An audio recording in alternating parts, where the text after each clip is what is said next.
శ్రీమాత్రే నమః. కార్తీక మాసం మహత్యం. 1వ అధ్యాయం. ఒకరోజు నైమిసారణ్యంలో సౌనకాది మహామునులు కలిసి గురుతుల్యులైన సూత మహర్షితో ఇలా కోరారు.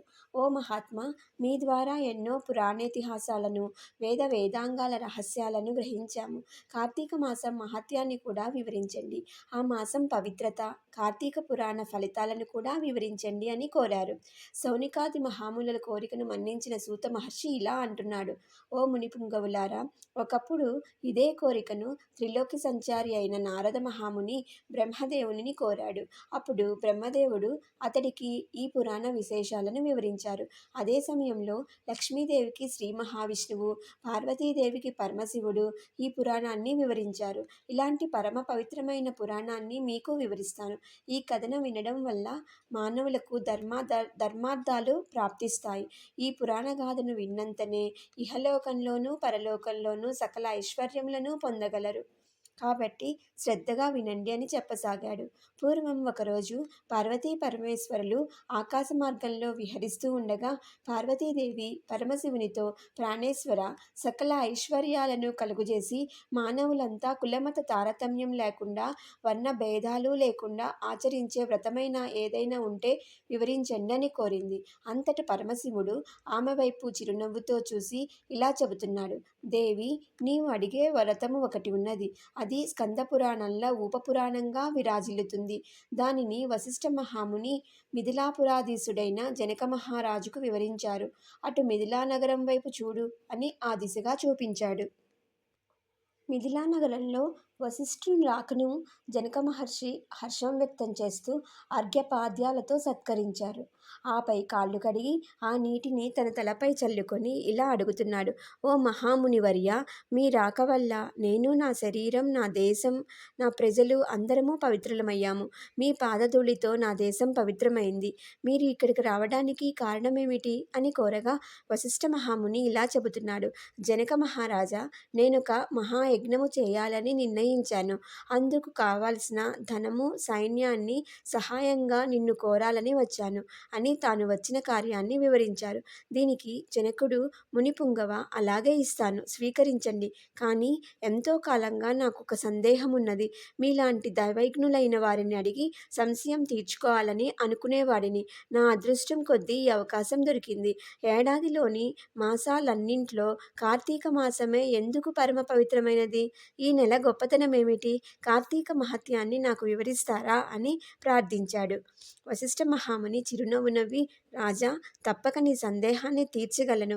నేను చెప్పబోయే వ్రత కథ సకల మానవాళి ఆచరించదగినది, సకల పాపాలను హరించేది. ఈ కార్తీక మాసం హరిహర స్వరూపం. ఈ నెలలో ఆచరించే వ్రత ఫలితం ఇది అని చెప్పలేం. వినడానికి కూడా ఆనందదాయకమైనది. అంతేకాదు, ఈ కార్తీక మాస కథను విన్నవారు కూడా నరక బాధలు లేకుండా ఈ లోకంలోనూ పరలోకంలోనూ సౌఖ్యంగా ఉంటారు. నీలాంటి సర్వజ్ఞులు ఈ కథను గురించి అడిగి తెలుసుకోవడం శుభప్రదం. శ్రద్ధగా ఆలకించు అని చెప్పసాగాడు. కార్తీక వ్రత విధానం. ఓ జనక మహారాజా, ఎవరైనా, ఏ వయసు వారైనా, పేద ధనిక తారతమ్యాలు లేకుండా కార్తీక మాస వ్రతం ఆచరించవచ్చు. సూర్యభగవానుడు తులారాశిలో ఉండగా వేకువజామున లేచి కాలకృత్యాలు తీర్చుకొని స్నానమాచరించి దాన ధర్మాలు, దేవతా పూజలు చేసినట్లయితే దానివల్ల అనన్యమైన పుణ్య ఫలితాన్ని పొందగలరు. కార్తీక మాసం ప్రారంభం నుంచి ఇలా చేస్తూ విష్ణు సహస్రనామార్చన, శివలింగార్చన ఆచరిస్తూ ఉండాలి. ముందుగా కార్తీక మాసానికి అధిదేవత అయిన దామోదరుడికి నమస్కారం చేయాలి. ఓ దామోదర, నేను చేసే కార్తీక మాస వ్రతానికి ఎలాంటి ఆటంకం రానియక నన్ను కాపాడు అని ధ్యానించి ప్రారంభించాలి అని వివరించారు. వ్రత విధానం గురించి చెబుతూ, ఓ రాజా, ఈ వ్రతాన్ని ఆచరించే రోజుల్లో సూర్యోదయానికి ముందే నిద్రలేచి కాలకృత్యాలు తీర్చుకొని నదికి పోయి స్నానమాచరించి గంగకు, శ్రీమన్నారాయణకు, పరమేశ్వరులకు, భైరవుడికి నమస్కరించి సంకల్పం చేసుకోవాలి. ఆ తర్వాత నీటిలో మునిగి సూర్యభగవానుడికి ఆర్ఘ్యపాదాలను సమర్పించి పితృదేవతలకు క్రమ ప్రకారం తర్పణలు చేయాలి. గట్టుపై 3 దోసిళ్లు నీరు పొయ్యాలి. ఈ కార్తీక మాసంలో పుణ్యనదులైన గంగా, గోదావరి, కృష్ణ, కావేరి, తుంగభద్ర, యమున తదితర నదుల్లో ఒక్క నదిలోనైనా స్నానం చేసినట్లయితే గొప్ప ఫలితం లభిస్తుంది. తడి బట్టలు వీడి మడిబట్టలు కట్టుకొని శ్రీ మహావిష్ణువుకు ఇష్టమైన పూలను తానే స్వయంగా కోసి తీసుకొచ్చి నిత్య ధూప దీప నైవేద్యాలతో భగవంతుని పూజ చేయాలి. గంధము తీసి భగవంతునికి సమర్పించి తాను బొట్టు పెట్టుకోవాలి.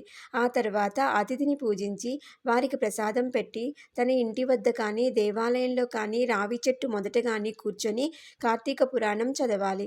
ఆ సాయంకాలం సంధ్యావందనం చేసి శివాలయంలో కానీ విష్ణువాలయంలో కానీ తులసి కోట వద్ద కానీ దీపారాధన చేసి శక్తిని బట్టి నైవేద్యం తయారు చేసి అందరికీ పంచి తాను భుజించాలి. తర్వాత రోజు మృష్టాన్నంతో భూతతృప్తి చెయ్యాలి. ఈ విధంగా వ్రతం చేసిన మహిళలు, మగవారు గత జన్మలో చేసిన పాపాలు, ప్రస్తుత జన్మలో చేసిన పాపాలను పోగొట్టుకొని మోక్షాన్ని పొందుతారు. ఈ వ్రతం చేయడానికి అవకాశం లేనివారు, వీలు పడనివారు వ్రతాన్ని చూసినా, వ్రతం చేసిన వారికి నమస్కరించినా వారికి కూడా సమాన ఫలితం లభిస్తుంది. ఇట్లు స్కాంద పురాణంలోని వశిష్ఠ మహాముని చెప్పిన కార్తీక మహాత్మ్యంలోని మొదటి అధ్యాయము సమాప్తం. శ్రీమాత్రే నమః.